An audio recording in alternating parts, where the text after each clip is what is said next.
যখন ভাগার কান্না শুরু হলো তখন লিভার খরচা ৩২০০ টাকা, দোকানদারি হচ্ছে ২,০০০-২,৫০০ টাকা। Bird flu.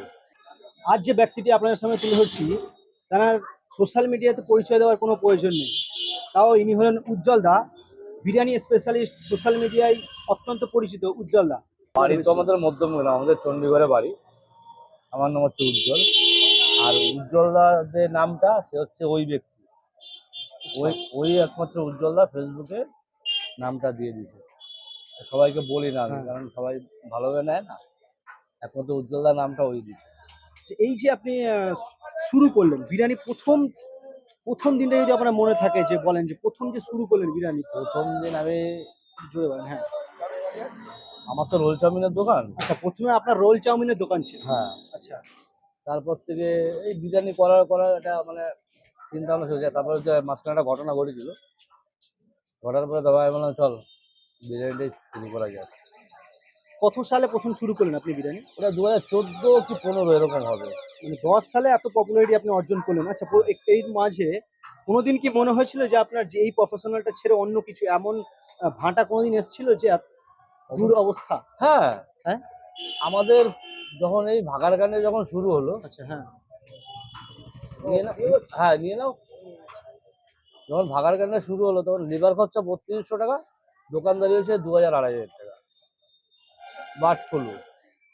আচ্ছা, বার্ড ফ্লুর সময়। তখন তো আচ্ছা, হ্যাঁ, ডিম চাউমিন কেউ খায়নি, খেলে যদি বার্ড ফ্লু হয়ে যায়। কোথায় চলে গেল সেই বার্ড ফ্লু? তখন ভেজ চাউমিন বিক্রি হতো, ভেজ রোল। তখন থেকে ভেজ রোল চালু করেছিলাম, তখন থেকে ওই চলছে। মানে তখন মনে হয়েছে যে এক সময় বন্ধ করে অন্য কিছু পেশাতে নিযুক্ত না, হয়? তাহলে এটাকেই ধরে রাখি, এটা তো মানুষ বেশি দিন মনে রাখবে না। আচ্ছা, আচ্ছা, হ্যাঁ।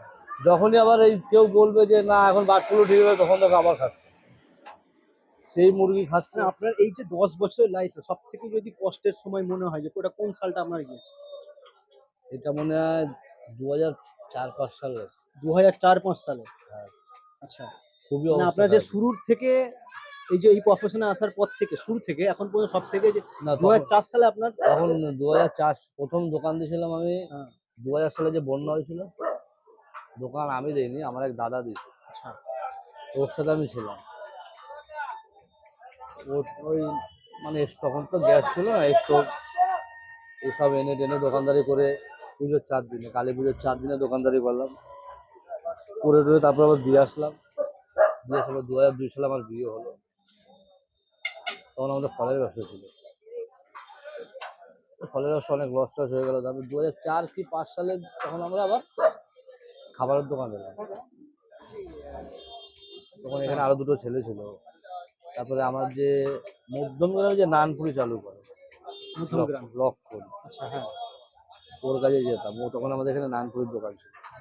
ও আমাকে বললো যে তুই এক কাজ কর, খাবারের লাইনটা কর, দেখবি অসুবিধা হবে না।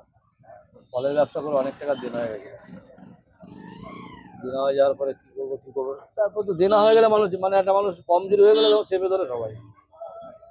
ওইভাবে চলছে চলছে। তারপরে আস্তে আস্তে 3 কিলো চাউমিন, 3 কিলো থেকে 5 কিলো, 5 কিলো থেকে 10 কিলো, আস্তে আস্তে বাড়লো।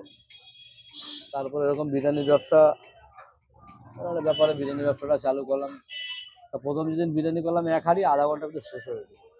এই যে উজ্জ্বল দা বিরিয়ানির দোকান এখন এত পপুলার, তার পিছনে সব থেকে বেশি সাপোর্ট কার পেয়েছে?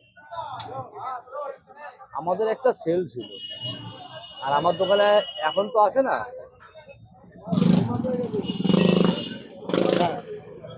সন্ধ্যেবেলায় তোমার যে কোচিংয়ে যে ছেলেপেলে আসে না, ওরা বলতো উজ্জ্বল দা সবাই ভিডিও করে, তুমি কেন করো না? আর আমার ভিডিও লাগে না রে, কারণ আমার 2-3 হাঁড়ি বিরিয়ানি যায় আর রোল চাউমিন যায়, হয়ে যায়। পেটুক বাঙালি বলে একটা ছেলে ছিল, পেটুক বাঙালি। আচ্ছা, আমাদের ওপারে থাকে। ও তখন প্রথম ভিডিও করে, প্রথম আপনার ভিডিও করে পেটুক বাঙালি। পেটুক বাঙালি। আচ্ছা, এই যে পপুলারটা যে সোশ্যাল মিডিয়ায় প্রথমে কার থেকে শুরু হয়েছে, মানে কখন বুঝতে পারলেন যে আপনার ভিডিও পপুলার হয়ে যাচ্ছে, মানে এই অ্যাকাউন্ট থেকে? তারপরে করলো হচ্ছে ওই ছেলেটার নাম যেন কি জানো, তোমার এসে বাড়ি। দেখো তারপরের ভিডিওটা আছে আমি বিরিয়ানি খেতে এসে মার খেলাম। বিরিয়ানি খেতে এসে মার খেলাম। আচ্ছা, এই ভিডিওটা ভাইরাল হয়ে গেল। তারপরে আসলো হচ্ছে অক্ষয়, যে এতক্ষণ ছিল। ওর ভিডিওটা তো ভাইরাল হয়ে গেল, ওর ভিডিও ভাইরাল হয়ে গেল। এই যে অক্ষয়, যে এর ভিডিওটা বিশাল ভাইরাল হয়ে গেল। কোনো বার্তা যদি দিতে চান, যে নতুন বিরিয়ানি কেউ দোকান খুলছে, হ্যাঁ, তাদের থেকে কি বার্তা দিতে চান, মানে কি টাইপের, মানে কিভাবে সে আরো আপনার মতো পরিচিতি লাভ করবে? দেখো দাদা, এটা তো বলে কখনো কিছু হয় না। এটা তোমার যার যার একটা ব্যক্তিগত ব্যাপার থাকে। সে কিভাবে কাস্টমারকে ব্যবহার করবে, কাস্টমার কিভাবে নেবে, কিভাবে মালের কোয়ালিটি, কিভাবে মানুষকে ভালো খাওয়াবে, এটা হচ্ছে যে করবে তার পুরো ব্যক্তিগত ব্যাপার। এটা আমি তুমি বললে হবে না। এই পিছনে সব থেকে বেশি যদি সাপোর্ট কাউ যদি ভাবেন, তাহলে সেটা কে আপনার পিছনে সব থেকে বেশি সাপোর্ট? যেরকম আপনার বাবা, ওয়াইফ, অবশ্যই আমার ওয়াইফের সাপোর্ট আছে, আপনার বাবা, ওয়াইফ। আমার বাবারও সাপোর্ট আছে। বাবা মা তো অবশ্যই সাপোর্ট আছে, তার থেকে সব বেশি সাপোর্ট তো আমার।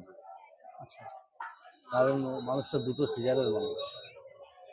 আগে আমার যখন বিরিয়ানি ছিল না, তখন আমরা তো রেল লাইনে পরে থাকি, আমাদের চাপ কল থেকে জল পাম্প করে করে আমাদের জল বয়ে চাউমিন সিদ্ধ করতে হতো। আচ্ছা, হ্যাঁ।